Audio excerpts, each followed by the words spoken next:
we saw in Paul's garden how he had those awesome 4 planters on either side of the decking, which held up the Coolaroo shade cloth. So, Garth, you've had a look at that. I did. And now we need to make one of those. What we are needing is one of our pieces of polystyrene. Once again, nice piece of polystyrene, 1.2 by 1.2. And notice it's also quite thick. So Garth, we're going to need a roofing square, number 1. And that's going to help us with our 90-degree angles. Correct. So let's whack him over here. Should be fine. Just give us a line.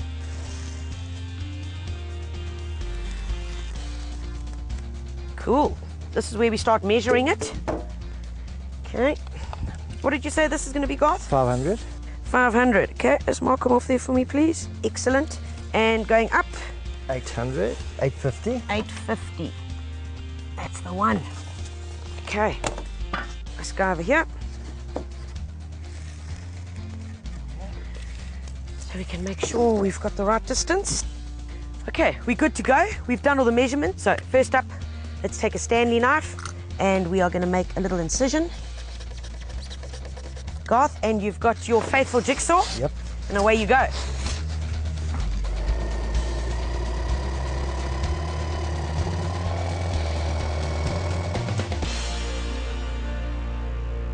Right. That's the guy that we want. This piece is just going to go here. And now we've got the shape, which is going to be for one of the smaller panels. We are going to need 2 of these. So, Garth, we're about good to go. Let's go and get our mixture going. Okay. Right, folks, for our panels that we're going to be making, we're going to be using a pretty standard concrete formula, which is going to be 2 sand, all right, 1 stone and 1 cement. Now, when we're talking about those volumes and those ratios, it's pretty simple. If we're using a bucket, that will be 1 of your ratio. Right, let's go, Garth.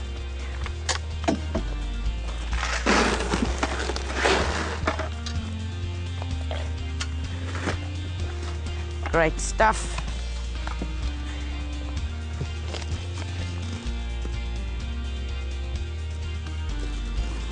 Okay, hit it.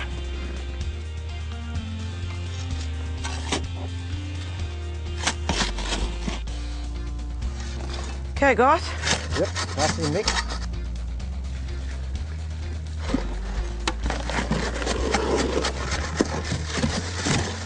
Lovely, Garth. Very good, Tanya. Oh, this is nice. Lovely mix. Take a look at it.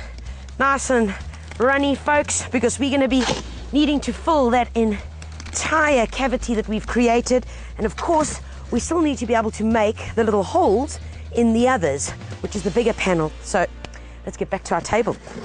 Cool. Okay, great, Garth. We've got a flat base over here. It's got a few holes in it, but that's just going to give it a bit of extra Much character. better, yeah. So let's go for it. Lovely stuff. Oh.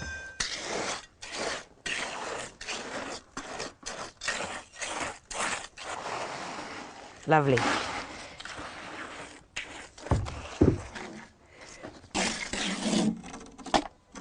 Remember, folks, work it into the corners using your round trowel rather than a pointed trowel, and that just gets rid of any of the air pockets.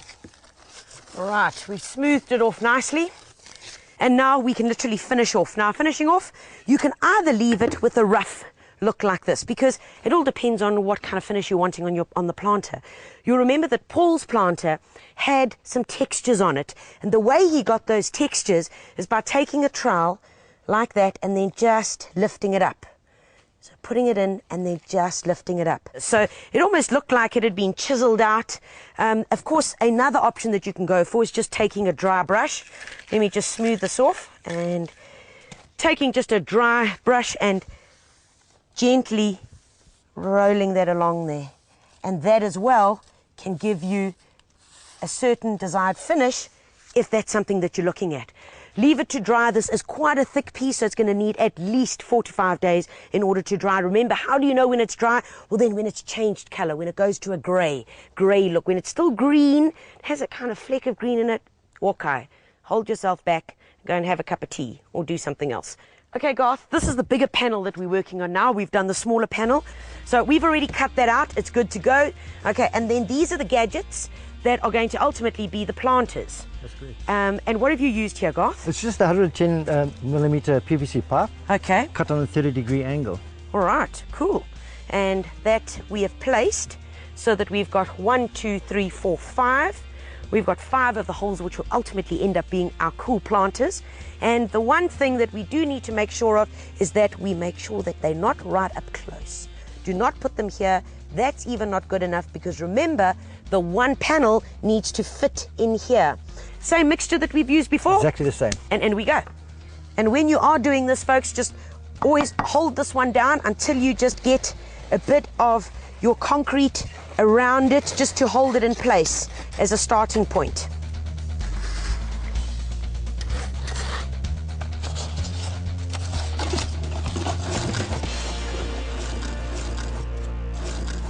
All right, Garth, nice and smooth. It's looking gorgeous.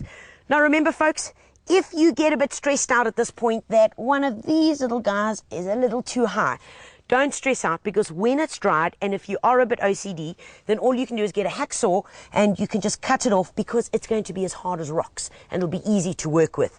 Finally, remember to make sure that it looks like the other panel that we did earlier, just to take our brush and here we go. Give it a nice finish. That's the one. Looking good, eh, Garth?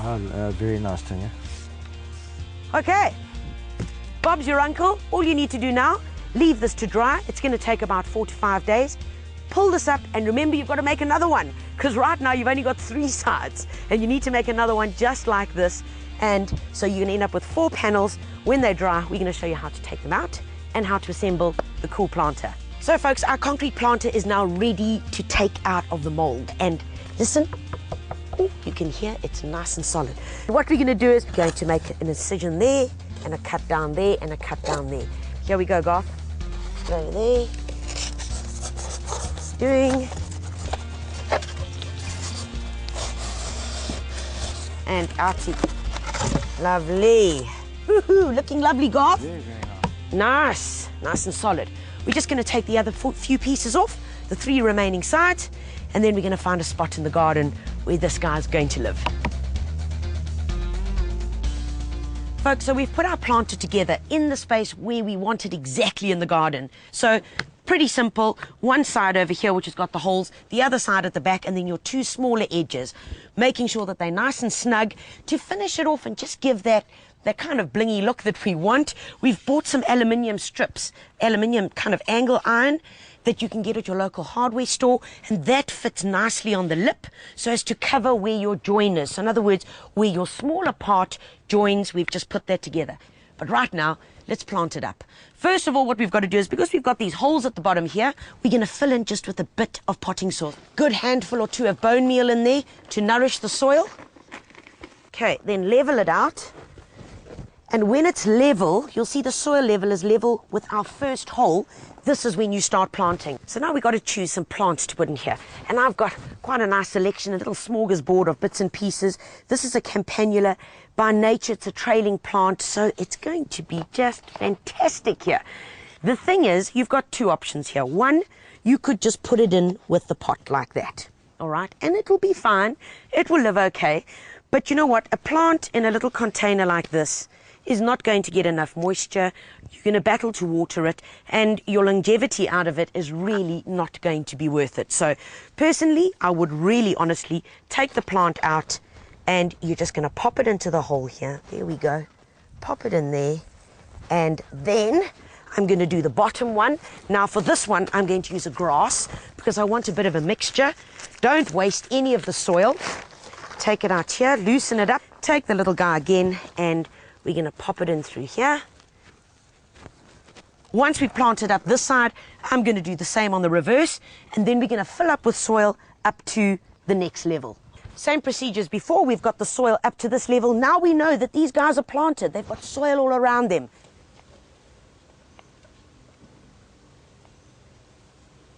Right, a little bit more potting soil, because now we're going to be planting up the top of our container. And folks, what is important to remember here is about the flow, because ideally you want the same plants that you've got here flowing up and matching, or at least working into this planting scheme that you've got here. So for that purpose, I've chosen one of these beautiful aloes. Garth, won't you pass me one of those, please? Okay. This little guy, this is a new aloe. It's called Bushwhacker, one of the new hybrid aloes, just to die for. Flowers twice a year, so it's not only in winter, it will flower in the autumn as well, and you might even get a bit of a summer flowering.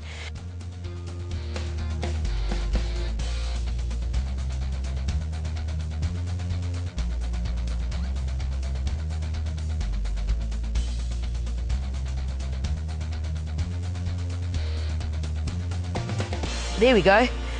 It's a beautiful planter that's got the mixing of the campanulas, the diascias and the grasses all the way from the bottom coming up and into almost creating your final wave or crescendo, which is here at the top. So what's going to happen is these lovely aloes are going to get nice and tall, got a mixture of the grasses which pick up down there, campanulas, diascias, all mixed in, and it's just going to be bursting of perennial beautiful color. All it needs is a good watering and you've got a planter for life.